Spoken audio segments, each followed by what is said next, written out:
Het koor van de middag nog krijgt sa even moeten staan als wat ik nou toch even wat meer uit de wien. Ja, en van de morgen weer, er zinnen er nog bij van de morgen met nog prachtige wolkenpartijen. Ik nog een paar buien die omgong. Ik heb van de morgen met even een plaatsje maken. Maar hoe daar zoet staat er gewoon wat meer en meer beginnen te waaien. En zo de lucht meer en meer berinnen. En dat is dan het teken, de storing komt eraan. Joen en vannacht.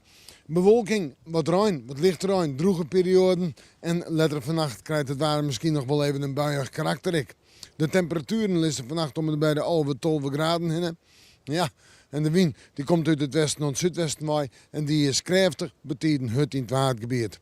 Dan terug naar morgen, we daar maar eerst nog een buiken, in de middag droeg, in de juntie droeg en eerst nog een protte bewolking. Die bewolking is taai en toch denk ik dat de zinnen er terugkomt later in de middag. Hoe daar, een temperatuur om bij de 17 graden heen is toch wel wat winst.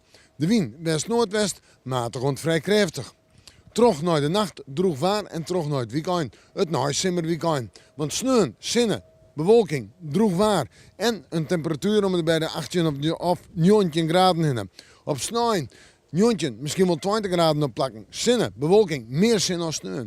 Maandag nog meer zinnen en een nog hogere temperatuur. 20 of 21 graden. En dat neem ik naaisimmer waar. We moeten morgen maar weer even in het jest waar zin.